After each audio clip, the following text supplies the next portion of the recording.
Mi nombre es Livia Castelli, y durante años viví dentro de una mentira bien construida. Crecí rodeada del lujo que mi familia exhibía como un trofeo, pero desde pequeña algo dentro de mí susurraba que había algo mal. Mientras que mi madre, Elena, era vista como una mujer sofisticada y respetada, para mí siempre fue demasiado fría. Rodrigo, mi hermano mayor, era la sombra del poder que mi madre ejercía, siempre obediente, siempre listo para cumplir órdenes sin cuestionar. Isabel, mi hermana del medio, era diferente. Nunca levantaba la voz, nunca se exaltaba, pero sus palabras eran afiladas como cuchillas. Mi padre, Eduardo Castelli, era el único que parecía real. Llevaba sobre sus hombros el peso de los negocios, familiares, pero, a diferencia de los demás, tenía principios. Veía en sus ojos una fuerza genuina, una preocupación sincera. Decía que un imperio debía construirse sobre la verdad, no sobre mentiras y corrupción. Tal vez ese fue su error. Cuando murió en un supuesto accidente, sentí como si una parte del mundo se derrumbara. Todos parecían aceptar el trágico destino con una naturalidad perturbadora, como si fuera solo un detalle más en la vida de los Castelli. Me negué a hacer lo mismo. Aunque no tenía pruebas, algo dentro de mí me decía que aquello no estaba bien. Los años pasaron y poco a poco mi desconfianza se convirtió en un instinto afilado. Asumí un puesto en la empresa familiar, pero pronto me di cuenta de que no era bienvenida. Rodrigo e Isabel intentaban alejarme de las decisiones importantes, mientras que mi madre mantenía una sonrisa falsa y repetía que aún tenía mucho que aprender.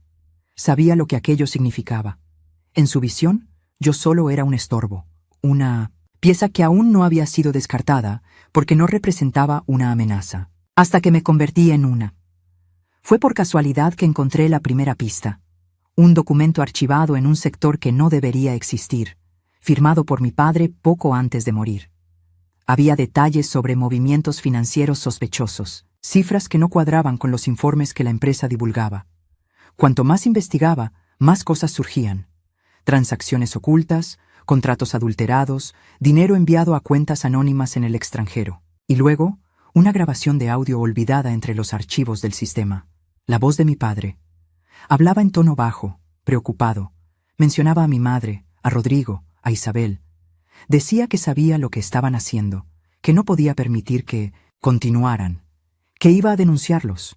La grabación terminaba abruptamente. Pocos días después, estaba muerto. En ese instante, todo tuvo sentido. El accidente nunca ocurrió. Mi padre fue asesinado por su propia familia para que el imperio que construyó fuera utilizado como una máquina de corrupción. Y ahora, yo era la única que conocía la verdad. La única pregunta era, ¿cuánto tiempo tenía antes de que ellos lo descubrieran? No lo sabía, pero algo me decía que no sería mucho. El silencio de mi oficina parecía más denso aquella noche. El reloj marcaba casi las 3 de la madrugada, y el único sonido era el de mi corazón latiendo con fuerza. En mi pecho, mis ojos recorrían cada detalle de la pantalla del ordenador, cada línea de los documentos que excavaban un agujero aún más profundo en lo que yo creía que era la historia de mi familia.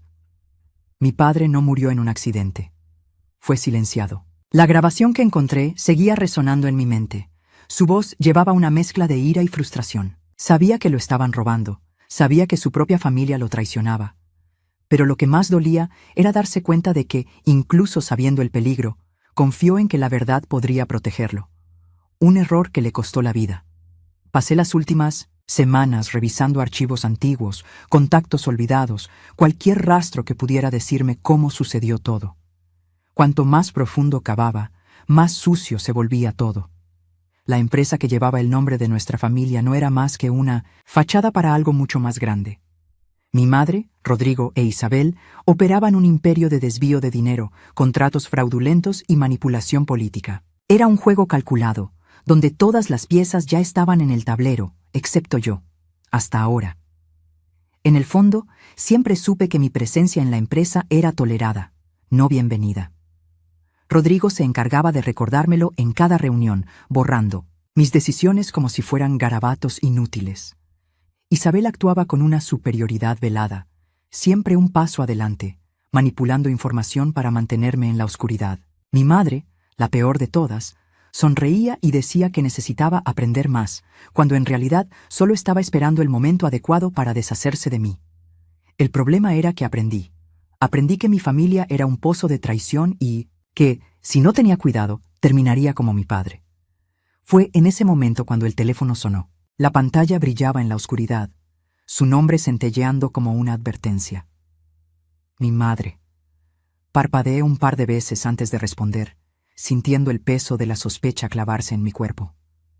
Su voz llegó baja, casi un susurro. Estaba llorando. Decía que necesitaba hablar conmigo, que ya no podía guardar lo que sabía, que tenía que encontrarme, no en casa, no en la empresa, en el cementerio donde enterramos a mi padre. Por un momento, guardé silencio. Era tan obvio, la excusa perfecta para atraerme. Un lugar aislado, sin testigos, sin cámaras, un sitio donde cualquier cosa podría suceder y nadie cuestionaría nada. Me llamaba por mi nombre como cuando era niña, como si el peso de la culpa la estuviera quebrando. Una actuación perfecta, pero yo ya no era una niña. Miré los documentos en la pantalla, la verdad expuesta frente a mí. Si querían enterrarme, me aseguraría de que el mundo viera quiénes eran los que realmente iban a la tumba. Respondí con calma que estaría allí, y luego colgué. La carretera hacia el cementerio se extendía ante mí, sumida en la penumbra de la madrugada. El cielo estaba sin luna, un manto negro sin estrellas. El silencio era absoluto, interrumpido solo por el ronco bajo del motor y el sonido de mi propia respiración. Mis dedos se aferraban con firmeza al volante, pero mi pecho cargaba un peso imposible de ignorar. Mi madre quería verme, quería contarme algo importante. En el cementerio. Los faros del coche cortaban la oscuridad, iluminando la carretera, desierta. Podría simplemente dar la vuelta, fingir que no entendí la trampa y desaparecer. Pero huir nunca fue una opción. Necesitaba estar allí. Necesitaba ver sus rostros cuando se dieran cuenta de que no era una presa fácil. Detuve el coche cerca de la entrada, apagando el motor. La reja del cementerio estaba entreabierta, como si ya me esperara. Caminé lentamente, sintiendo la humedad del aire pesar sobre mi piel. Mis ojos escanearon el lugar. Tumbas, estatuas de ángeles de piedra cubiertos por el musgo del tiempo, un campo silencioso de memorias borradas. Fue entonces cuando los vi. Mi madre estaba parada cerca de la tumba de mi padre. Rodrigo e Isabel estaban un poco atrás, inmóviles. Ninguno parecía sorprendido de que estuviera allí. Eso confirmó lo que ya sabía. Mi corazón latía con fuerza, pero mi voz salió firme. Pregunté por qué me había llamado allí. Mi madre dio un paso adelante, los ojos empañados. Hablaba de arrepentimiento, de un secreto que había cargado durante años. Decía que necesitaba contarme la verdad sobre la muerte de mi padre. Era una actuación impecable. Pero yo sabía la verdad incluso antes de pisar ese lugar. Rodrigo e Isabel intercambiaron miradas, impacientes. Fue entonces cuando lo entendí. No querían que ella hablara más. El movimiento ocurrió demasiado rápido. Pasos firmes detrás de mí, manos fuertes agarrando mis brazos. Intenté zafarme, pero mi cuerpo fue arrastrado hacia atrás con brutalidad. El mundo giró por un segundo, y antes de poder reaccionar, fui arrojada. La caída duró un instante, pero el impacto fue un golpe seco. El aire escapó de mis pulmones cuando mi cuerpo golpeó el suelo frío. Tierra suelta se esparció a mi alrededor, el olor húmedo invadiendo mis fosas nasales. Mis manos tocaron, la superficie irregular, mis músculos tensos. Estaba en una fosa abierta. Parpadeando contra el dolor, levanté la vista. Sobre mí, los rostros de mi familia me observaban. Mi madre, fría como el mármol, sin ninguna lágrima ahora. Rodrigo, con una media sonrisa satisfecha. Isabel, impasible, como si todo aquello no fuera más que una molestia necesaria. No dijeron nada al principio. El silencio era más cruel que cualquier palabra. Fue Rodrigo quien rompió la tensión, diciendo que nunca debía haberme metido donde no me llamaban. Mi madre solo me miraba. Su voz salió suave, casi cariñosa. Me llamó por mi nombre. Dijo que lo había hecho todo mal. Fue entonces cuando lo comprendí. No solo se estaban deshaciendo de mí, me estaban castigando, enseñándome una última lección. La primera pala de tierra cayó cerca de mi pierna. El sonido sordo hizo que mi corazón se acelerara. Mi hermana sacó el teléfono del bolsillo y revisó mensajes. Rodrigo sostenía la pala con desdén. Mi madre mantenía las manos cruzadas, observándome desde el borde de la fosa. El miedo intentó apoderarse de mí, intentó hacerme gritar, pero lo aplasté, antes de que pudiera tomar forma. Ellos creían que ya habían ganado. Lo que no sabían era que, en ese mismo instante, el mundo empezaba a derrumbarse sobre ellos. La primera pala de tierra cayó cerca de mi pierna, levantando una pequeña nube de polvo. El sonido seco reverberó dentro de la fosa como una advertencia. No estaban bromeando. No era una amenaza vacía, era una tumba. La mía. Mi respiración se volvió irregular, pero no mostré miedo. Mis ojos subieron hasta los rostros de mi familia. Mi madre seguía observándome con esa expresión neutra, como si todo aquello no fuera más que una molestia. Rodrigo sostenía la pala con aire aburrido, mientras Isabel permanecía ligeramente alejada, el teléfono en la mano. El silencio era asfixiante. Mi madre suspiró y dijo que siempre fui terca, que siempre tuve que aprender las cosas por las malas, pero que esta vez se aseguraría de que no tuviera otra oportunidad de equivocarme. Mi mente giraba, buscando una salida. La tierra bajo mis dedos estaba fría y suelta, pero el agujero era demasiado profundo para intentar escalar sin que me detuvieran. Y aunque intentara correr, ¿a dónde iría? El cementerio estaba aislado, rodeado por un muro alto y un portón pesado. Rodrigo arrojó otra pala de tierra. Esta vez golpeó mi brazo. Rió, como si fuera un juego. Quería gritar, pero no les di ese placer. Entonces, Isabel dijo algo que me hizo helar, que tal vez era mejor terminar con esto rápido, antes de que alguien viera. Fue cuando mi madre sacó un revólver de su bolso. El tiempo pareció ralentizarse. El metal relució bajo la tenue luz del cementerio. El sonido del tambor girando hizo que sintiera cada latido de mi corazón retumbando dentro del pecho. Rodrigo dejó de cavar. Incluso él parecía sorprendido. Mi madre bajó un escalón en el borde de la fosa, sosteniendo el arma con firmeza. Se arrodilló, sus ojos fijos en los míos. Dijo que esto nunca tendría que haber sucedido, que tuve la oportunidad de aceptar mi lugar, pero elegí convertirme en un problema. Y los problemas necesitaban ser eliminados. Contuve la respiración, sin parpadear. No había miedo en mis ojos. Sabía que era eso lo que ella quería ver. Pero entonces, algo inesperado ocurrió. El teléfono de Isabel vibró. Y luego, el de Rodrigo. Mi madre no se movió de inmediato, pero vi su expresión cambiar. El arma ya no estaba apuntando hacia mí. Otro sonido llenó el aire. Tono de llamadas, alertas de mensajes llegando, una avalancha de notificaciones. A partir de ese momento, todo salió de su control. Rodrigo sacó el teléfono del bolsillo, sus ojos abriéndose de par en par mientras deslizaba frenéticamente los dedos por la pantalla. Isabel comenzó a murmurar algo, intentando llamar a alguien. Mi madre frunció el ceño y con un movimiento brusco sacó su propio teléfono del bolso. Sabía lo que estaban viendo. Las pruebas, el dossier que preparé semanas antes, los mensajes, programados que comenzaron a difundirse en cuanto puse un pie en el cementerio. Cada documento, cada transacción fraudulenta, cada grabación que había recopilado sobre la muerte de mi padre. La verdad estaba expuesta. Mi madre, que hasta entonces había mantenido la calma, palideció. Sus dedos se apretaron alrededor del teléfono. Rodrigo maldecía. Intentaba llamar a contactos, tal vez abogados, tal vez a alguien lo suficientemente influyente como para sacarlos de esa situación. Isabel solo miraba la pantalla, en silencio, como si no pudiera creer lo que estaba pasando. Fue en ese instante cuando lo comprendí. Esa fosa no era para mí, era para ellos. La reputación que construyeron, la influencia, el poder que siempre usaron para silenciarme, se estaba desmoronando allí, esa noche. Y lo más irónico, estaban atrapados conmigo dentro de ese agujero, pero yo era la única que aún tenía una salida. A lo lejos, escuché el sonido inconfundible de sirenas acercándose. El sonido de las sirenas rasgó el pesado silencio del cementerio. Estaban distantes, pero cada vez más cerca. Mi familia se quedó congelada. Rodrigo dejó caer la pala al suelo, sus músculos tensos. Isabel seguía inmóvil, sosteniendo el teléfono como si aún intentara procesar lo que estaba ocurriendo. Mi madre, sin embargo, fue la primera en reaccionar. Bajó el arma lentamente, pero ya no me miraba. Sus ojos estaban fijos en la pantalla del teléfono, sus dedos deslizándose frenéticamente por la pantalla. Vi el reflejo en el vidrio. El caos se había desatado. Las pruebas estaban en todas partes.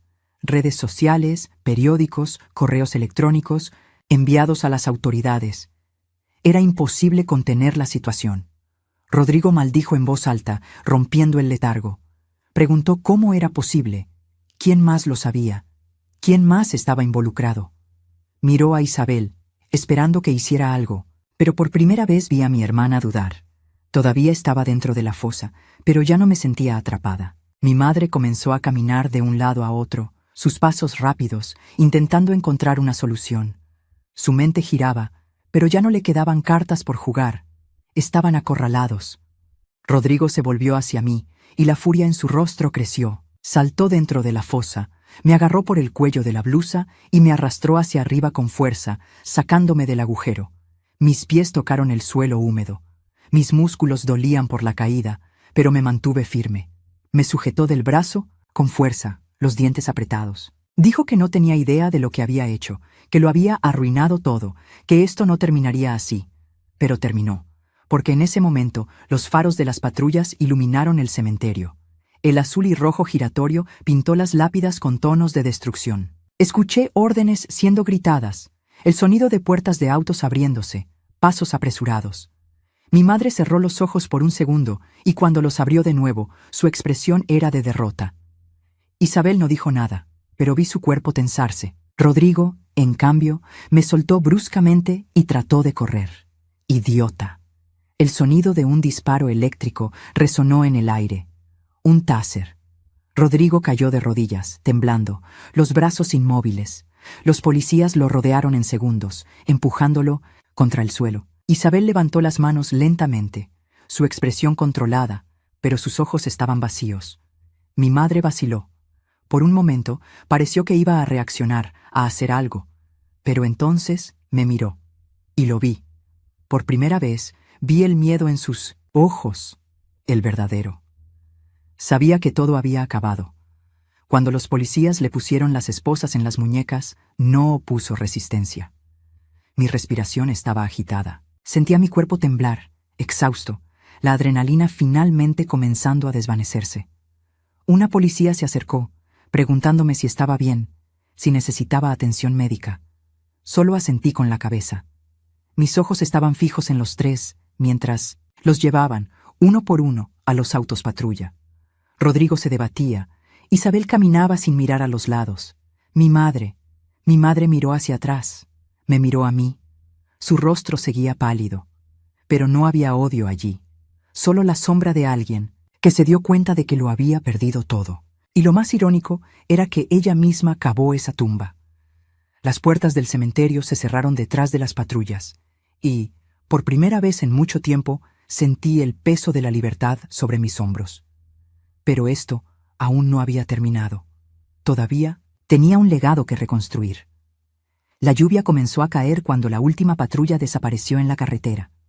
Gotas frías resbalaban por mi rostro, mezclándose con el sudor y la suciedad de la fosa. Mis músculos dolían.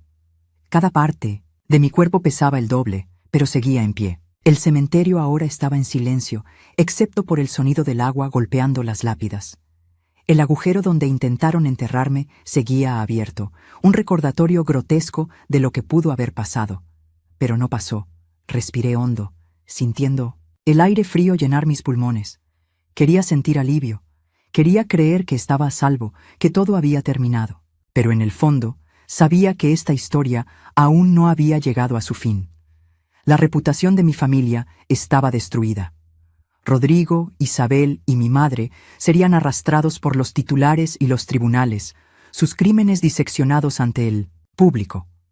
No habría influencia, dinero ni manipulación que los salvara, pero eso no significaba que yo estuviera libre. Mi mente ya anticipaba lo que vendría después. Abogados desesperados intentando argumentar demencia, aliados políticos, negando cualquier implicación, periodistas intentando convertir mi supervivencia en un espectáculo. Y luego, la empresa. El imperio que mi padre construyó estaba al borde del colapso. Con los líderes de la corrupción desenmascarados, cada pieza de la estructura caería una tras otra. La directiva intentaría proteger lo que quedaba, limpiar los rastros, tal vez incluso usarme como un escudo para evitar la ruina total. Pero yo no lo permitiría. La tormenta que cayó sobre los Castelli no era solo destrucción, era un renacimiento. Caminé hasta la tumba de mi padre, el suelo mojado hundiéndose bajo mis pies. Toqué la piedra fría, sintiendo la solidez del mármol bajo mis dedos. Sentí que él estaba ahí. Cerré los ojos, respirando hondo. Intentaron silenciarme como hicieron con él. Pero yo cambié las reglas del juego. Abrí los ojos de nuevo, mi corazón latiendo con fuerza. Sabía lo que debía hacer. Y mañana, el mundo vería exactamente quién era yo. El sol de la mañana atravesaba las ventanas de cristal de mi nueva oficina, pintando el suelo con tonos dorados. La ciudad afuera latía, indiferente al caos que se había desarrollado en los últimos días. Pero dentro de mí, nada era indiferente. El nombre Castelli había sido arrastrado por el lodo, expuesto en cada titular, mencionado en cada estación de radio y televisión. Rodrigo, Isabel y mi madre estaban en las portadas de los periódicos, no como herederos de un imperio, sino como criminales. La justicia no tardó en actuar. Rodrigo fue el primero en quebrarse. Cuando se dio cuenta de que no había escapatoria, intentó negociar un acuerdo. Su arrogancia no le permitió ver que ya no había más tratos. Todas las pruebas estaban en su contra, y la fiscalía lo quería como ejemplo. Fue condenado por fraude financiero, conspiración y tentativa de homicidio. Pasaría décadas tras las rejas. Isabel, en cambio, permaneció fría hasta el final. Su mirada calculadora no mostró pánico ni desesperación. Cuando escuchó la sentencia, solo asintió levemente, como si ya lo hubiera previsto. Su talento para la manipulación la mantuvo un poco más protegida que a Rodrigo, pero aún así, su posición como abogada no impidió que fuera sentenciada por obstrucción a la justicia y complicidad en el asesinato de nuestro padre. Mi madre fue la única que no dijo nada. Ninguna defensa, ninguna disculpa, nada. Se sentó ante los jueces con la misma postura impecable de siempre, el cabello alineado, las manos dobladas sobre el regazo. Cuando escuchó su sentencia, cadena perpetua, solo bajó levemente el mentón, como si finalmente hubiera aceptado su derrota. Ahora, la empresa. El Imperio Castelli estuvo al borde del colapso cuando los escándalos salieron a la luz.